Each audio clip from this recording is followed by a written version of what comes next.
Hi guys, welcome back to the Time Bomb channel. Hope all of you are doing real well. And for you today, we've got a rather unique timepiece on the channel. I say unique as from my searching, I've only actually been able to find examples of this particular watch that have been sold in the last couple of years. So it is indeed an extremely rare bird. And I just want to give a massive thanks out to the owner of this particular watch for allowing me to share it here on the channel. Now, I've given both Rolex references here. So firstly the 3330 and then the 3335. As I think there's a little uncertainty over exactly which reference is the most correct for this watch collector's dream piece. It is from 1939, and regulars to the channel will know that I'm not a Rolex historian, so please do bear with me on this one as I share what I've been able to glean on this particular watch from searching. I've looked at images of both references, the 3330 and the 3335, and this is where the confusions actually come from. Because on some of them the lugs are the same, and on others they are different. You've then got the fact that this is a stainless steel, you've then got rose gold variants, you've got salmon dials, you've got drilled lugs, you've got those without drilled lugs, and then you've lastly got the dial colour here, and there are a lot of different aspects that vary. But I have to confess, it's been really quite interesting to try and search and get the clarity on this one. I'm wondering if my limited conclusion could be that this is a 3335, because I found one which has got exactly the same case number reference as this one, and it also then had a non-drilled lugs also. Anyway, I think one way to approach the video today is going to be, we'll just simply say that they are both sister pieces. They were produced in very small numbers, and I think as you watch nutters who are regulars to the channels will certainly be able to appreciate the watch design here from 1939 was simply so far ahead of its time. You can easily understand how watch collectors are going to be getting really excited about either of these two references. One of the key factors, of course, of why this one was so unique and special, other than the limited numbers, is actually, in actual fact, it is the largest pre-Daytona chronograph that was ever produced, because it comes in at a whopping 37 mils across. That's without the crown. Now, for a watch from 1939, that's a pretty big watch. And as regulars again to the channel will know that I've been searching for a vintage watch, but I really can't carry off anything below a 38 on my wrist. It's then a little bit more of a modest 43.5 mils lug to lug. It comes on fixed bars as opposed to removable ones. And of course, the lugs themselves then measure 19 mils, and then in depth, the watch is quite a confident 14 mils, so it's quite a dish in that sense, as you can see. The case body itself, looking at the design then, is brushed everywhere. I mean, it's very finely brushed and even stands up to today's scrutinies. But by today's standards, the case design I find to be so desperately understated. It's amazing. Let me just show you the case back. We've got a snap case back on the back here. So just pop him off gently. As I say, lugs from these fixed lug pieces all the way from back in the day.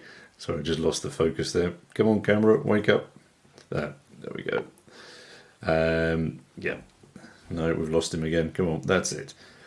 So you can see those drilled lug pieces just at the top there, and then onto the back. We've got the little reference down the bottom here, which is the case number 049376. And then right at the top here, I'm not sure this camera will pick it up, so I'll add in a close-up, just so you can see the little engraved crown here and how well that has aged. I mean, it looks absolutely superb, and also the difference in design, of course. Again, it's a wind only, and it has a wonderful, lovely ticking sound on it, which unfortunately I don't think this camera is going to really pick up. But that does come from the Valjo 22 caliber movement, which was actually made for Rolex. I think obviously a little bit later on they started getting more confident in making their own movements, but that's what's allegedly ticking away inside here.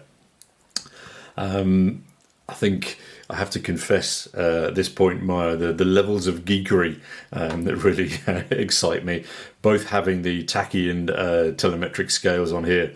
And just, of course, for reference, for those who may not be clear on the difference, the tachymeter obviously you use to measure the speed of a moving object, whereas the telemeter measures the distance of something by engaging your chrono when it's first seen, and then stopping the chrono or releasing it when it's heard, and thus you can gauge distance accordingly.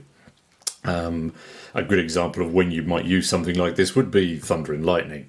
So yeah, apologies, that's just my inner nerd coming out there. But obviously, when you look at this dial, I mean, you can't fail to see the detail on both of the scales there.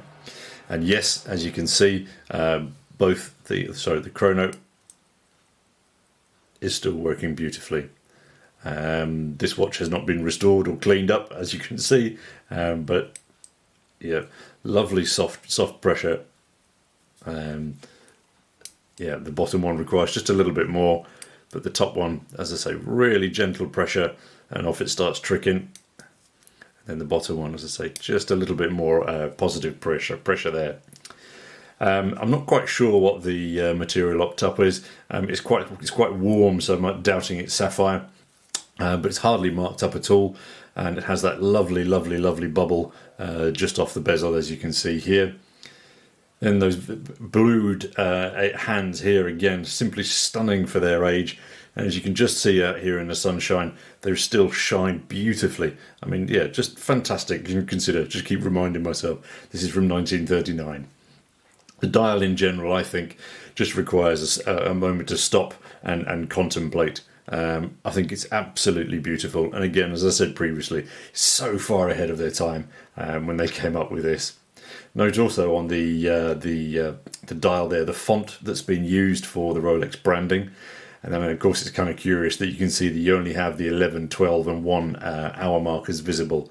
And I think you imagine what this thing looked like. Of course, when it was new, I think you'd have to be a pretty soulless individual not to appreciate it. So again, as I mentioned, being back from 1939 and such a unique timepiece, I know that the current owner, who's just recently purchased this, has tried very hard to actually identify the first owners of this watch. And the mind certainly runs riot with the possibilities. Who back in the early 40s was wearing it? Was it that little weasel Montgomery? Or maybe it was Sir Malcolm Campbell as he was going hell for leather across Utah Flats. Who knows? But I think the new owner with this Desert NATO has his own lineage in mind. All right, guys. So again, huge thanks to the owner for allowing us to see this extremely rare and stunning piece of history on the channel. Thanks as always for you guys for your time and for your viewing. Very much look forward to seeing your comments down below. And of course, until next time, this is your host, the Bombardier, signing off. Cheers.